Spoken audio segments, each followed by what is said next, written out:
Hi there, sign of Scorpio. This is Kim here to do your next 48-hour reading. Thanks for joining me, guys. Thanks for likes, shares, and subscribes.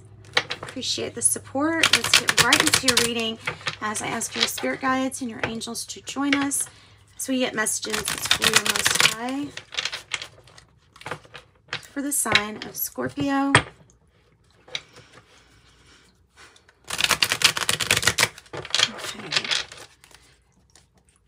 I think we're ready, Scorpio. We are going to pull a Celtic cross first.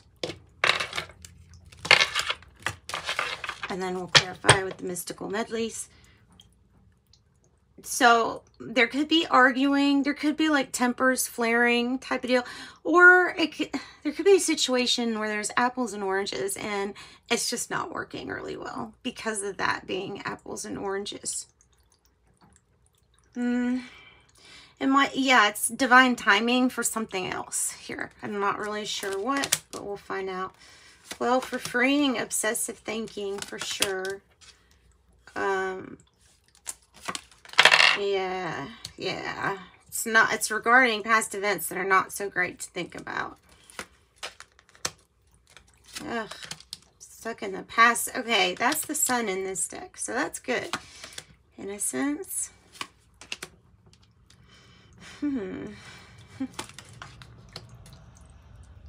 That's a good card too. That's the Page of Cups.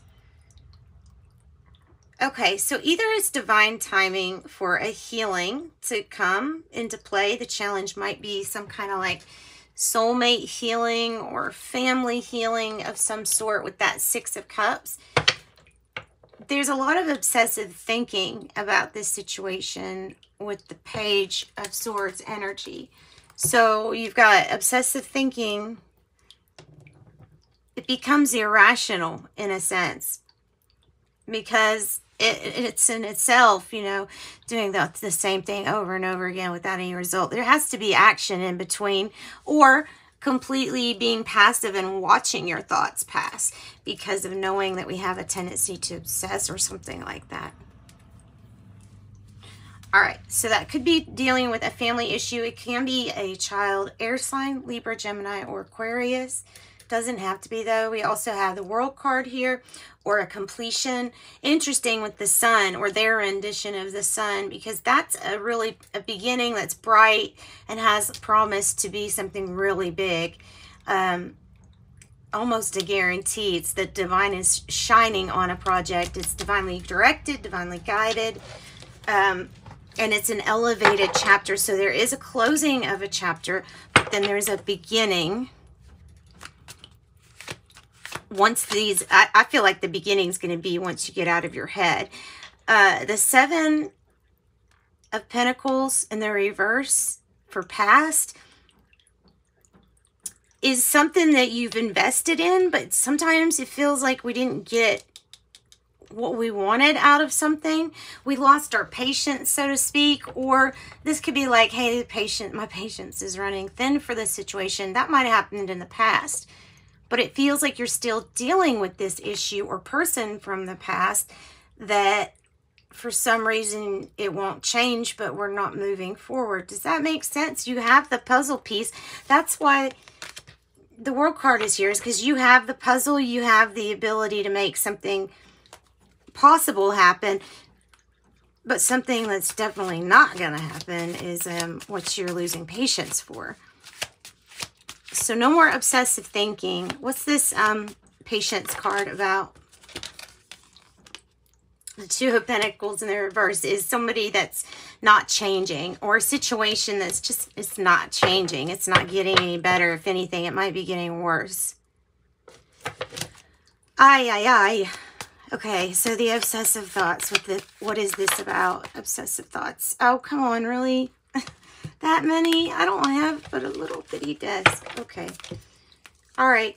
Page of Pentacles. It's about a brand new beginning, a new adventure for yourself. Step through a new, this is the seed here of a very big promise of good things to come. Look at it with the beginner's mind. Definitely gather more information.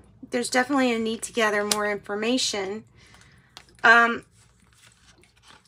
there's an energy of kind of being like, I'm not going to take a risk or a chance until I have my information that gives me my victory.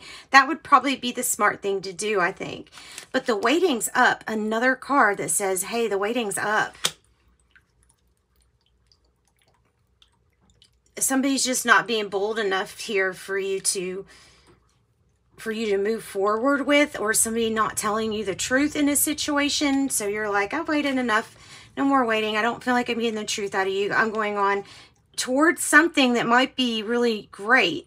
The Eight of Wands is really good communication. It's also, to me, associated with like Cupid's arrow hitting you, because it's good, it's information, it's something new, and it's something that speeds up really fast. Now, some of you all are trying to make a past thing work with someone who maybe you don't feel is getting the whole truth or giving you the whole truth. It might just be a matter of communication. That could be Sagittarius. This could be Sagittarius energy too. What's representing you is the Knight of Wands. So you're wanting to move forward fast, and that's good because the momentum is about to pick up with the Eight of Wands. So you're like, I'm ready to move forward. Let's start moving, or I am moving. And then what's not going to move with you is what's not changing. I hope that makes sense. But what's not going to come with you is what's not changing. So something it feels like a fear is to be stuck or trapped, quote, in a relationship that's just not reciprocal. Or it's even off balance, abusive in some sense. Page of Cups energy here. Really great hope for that. For your success to come in with the Six of Pentacles, for it to be upright. Yeah. All right, guys, let's get your oracle cards to close out your reading with. I'm going to pull something from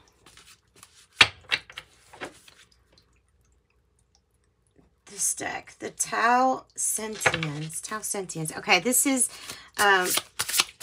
like the Martian Oracle or something like that. I have 4 Andromedans. Autonomy, free will, I'll do what I want, and manifestation. So good energy there. Manifestation.